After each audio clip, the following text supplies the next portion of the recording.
Welcome to the Majestic Truth Podcast. Join us as we delve into the mysteries of the universe, explore the unexplained, and shed light on some of the most important events that have occurred and are occurring in our world today. Get ready to open your mind, expand your horizons, and discover the extraordinary. This is the Majestic Truth Podcast. And now your host, Michelle. Welcome back, Truth Seekers, to another episode of the Majestic Truth Podcast, the show that explores the most intriguing mysteries and unexplained phenomena from our world and beyond. I'm your host, Michelle, and today we're exploring the 1952 Flatwoods Monster. Before we kick off the show here, head on over to majestictruth.com/episode 20. That's majestictruth.com/episode and the number 20 to see the overview of this particular episode. I just want to take a moment to thank all of you who have been listening from the beginning here. We are already on episode 20. How exciting. I appreciate you taking the journey with me into learning about these mysteries and for joining me on this truth-seeking journey. Now, let me give you a brief event summary.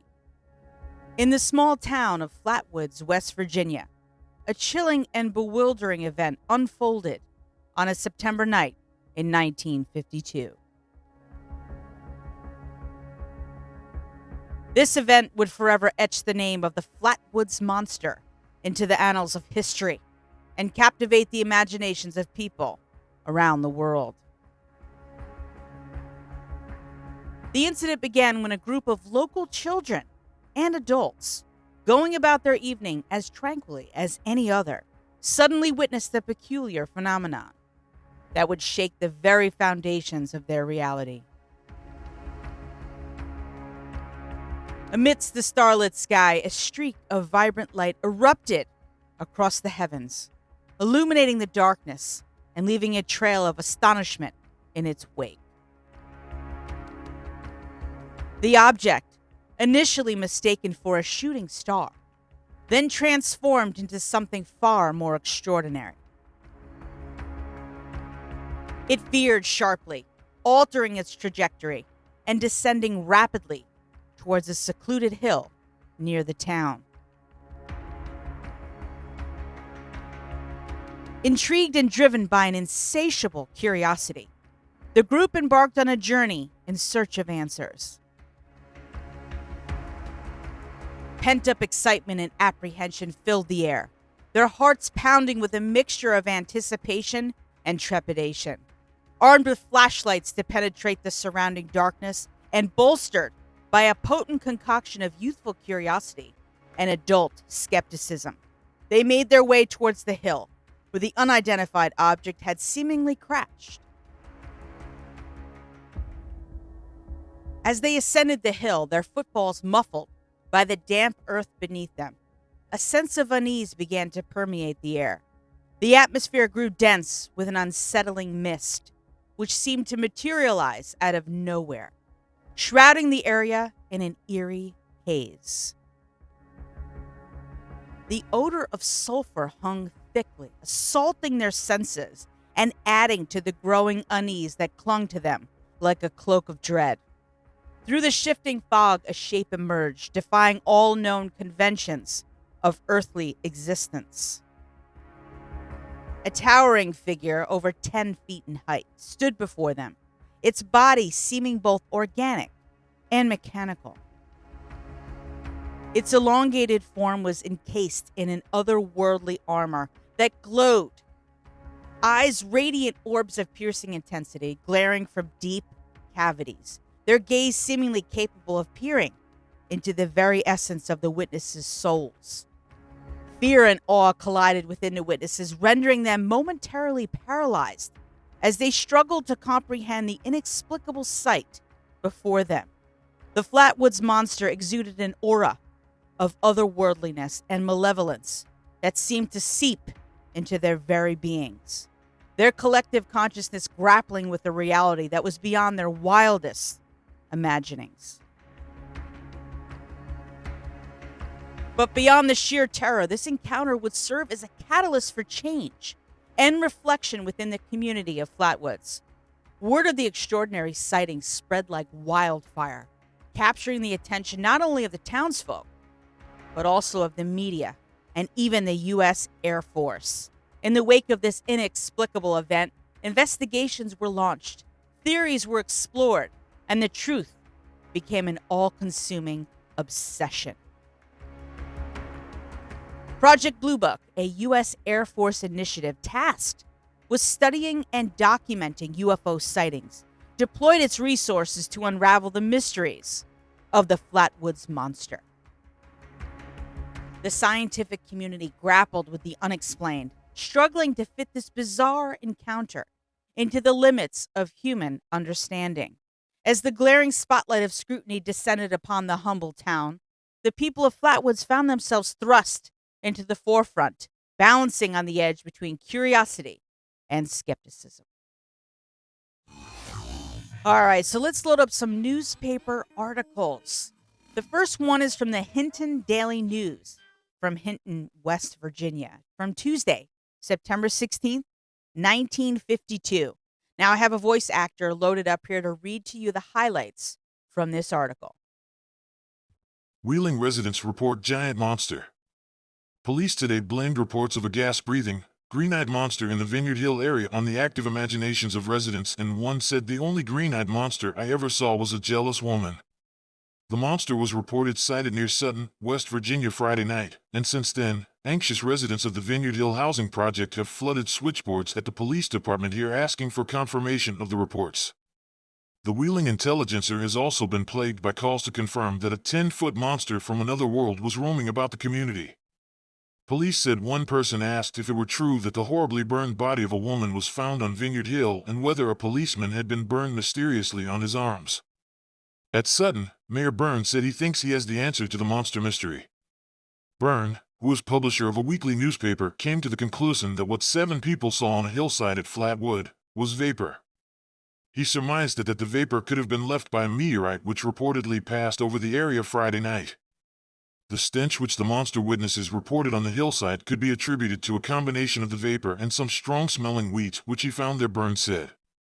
I remember one night I was driving near here and had to stop because a house was sitting in the road. But when I got out of the car, I found it was only fog, he said in support of his theory. Okay. And how about this article from the Charleston Daily Mail from Sunday, September 14th, 1952, titled, Braxton County Residents Faint, Become Ill After Run-In with Weird 10-Foot Monster. 7 Braxton County residents Saturday reporting seeing a 10-foot Frankenstein-like monster in the hills above Flatwoods. They said they saw the monster Friday night when they climbed a wooded hill to investigate reports that a flying saucer had landed.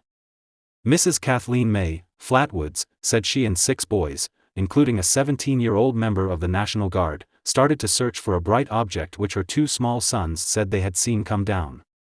However, state police laughed the reports off as hysteria. They said the so-called monster had grown from 7 to 17 feet in 24 hours. The National Guard member, Gene Lemon, was leading the group when he said he saw what appeared to be a pair of bright eyes in a tree. At first he thought it was an opossum or a raccoon, but when he shone his flashlight on it, he said, he saw a 10-foot monster with a blood-red face and a green body that seemed to glow. Mrs. May said Lemon let out a terrified scream and fell out backwards. She said the monster started toward them with a bounding motion. All of the party agreed that there was an overpowering smell that burned the nostrils and made them sick. Several of the party fainted and vomited for several hours after returning to town. A. Lee Stewart, co-published of the Braxton County Democrat, said he and several men with shotguns returned with a lemon about a half hour to an hour later and reported a sickening odor still present. He said there were also slight heat waves in the air. Those people were the most scared people I've ever seen, Stewart said. People don't make up that kind of story that quickly. Both Mrs. May and Lemon described the thing as having the shape of a man, blood-red face, bright green body, protruding eyes, and hand extended forward and appeared to give off an eerie light. They said it had a black shield affair to the shape of an ace of spades behind it and wore what looked like a pleated metallic shirt. It looked worse than Frankenstein, Mrs. May said. And here we have another article from the Tallahassee Democrat from June 27th, 1969. Ufologists study UFO sightings, it's titled. Taking part in the meeting of ufologists was Dr. Ivan T. Sanderson, biologist and author, a director of intelligence operations for the British during World War II. He carried out a UFO investigation in Flatwoods, West Virginia in 1952. He says, quote, I went to Flatwoods to expose what seemed to be a hoax, he said, but I came away from there convinced that the seven witnesses, saw something real, possibly something from outer space, end quote. The Flatwoods Monster was a widespread aerial phenomenon described as meteors or brilliant lights. It was seen over 6 states. At Flatwoods, 6 school children playing at the neighborhood elementary school saw one of the lights land on a hilltop. They enlisted the aid of an adult to accompany them to investigate. When they reached the crest of the hill, they said they were almost overcome by a strange gas. They saw what they described as a Frankenstein monster, which seemed to float towards them. How terrifying. Dr. Sanderson says they may have seen a being in a spacesuit, possibly a robot, from an advanced civilization on another star system. He said, quote, I believe it made an emergency landing and dissolved and vanished because it was not adapted to the conditions of our gravity and atmosphere, end quote, he said. Many people laugh at the story and claim it's a hoax. Perhaps so, but all the reports from all over the world, including the photographs and radar sightings, can't be hoaxes. The deeper a person gets into the UFO mystery, the more likely he is to believe that a greater effort ought to be made to find some answers. I couldn't agree more that a greater effort ought to be made to find some answers.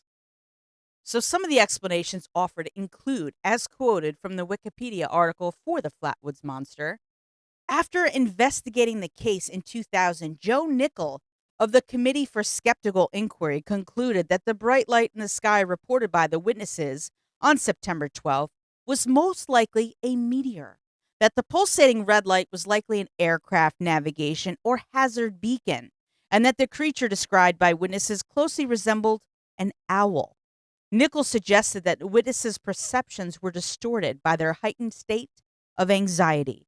Nichols' conclusions are shared by a number of other investigators, including those of the Air Force. The night of the September 12th sighting, a meteor had been observed across 3 states, Maryland, Pennsylvania, and West Virginia.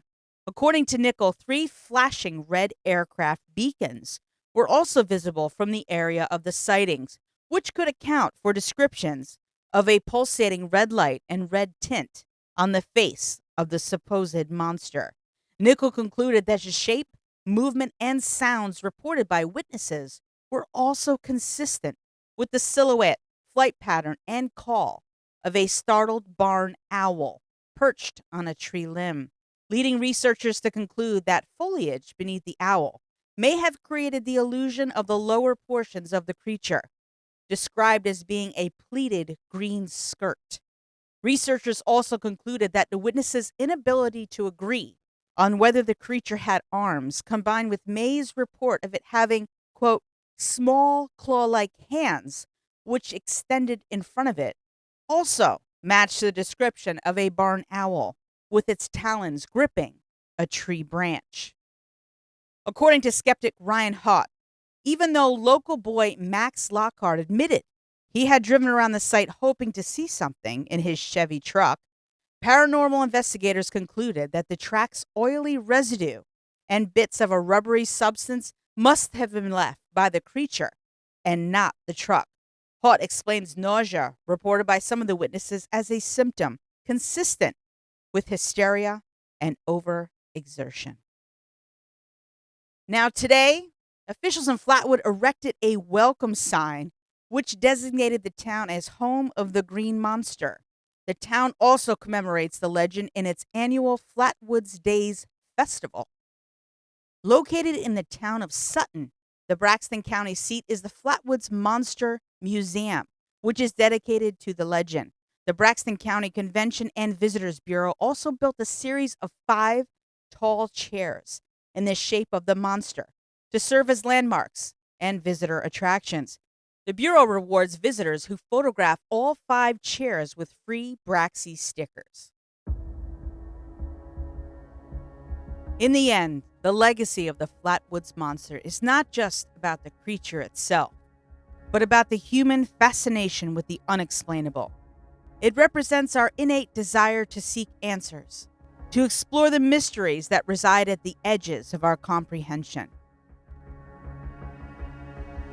It reminds us that there are still unexplained phenomena waiting to be unraveled, inviting us to embrace the uncertainty and delve deeper into the mysteries of our universe. Whether through scientific inquiry, artistic expression, or spirited debate, the Flatwoods Monster will forever be a symbol of our never-ending quest for knowledge and understanding in a vast and mysterious cosmos. Send me your thoughts about the Flatwoods Monster to truth@majestictruth.com. I'd love to hear from you.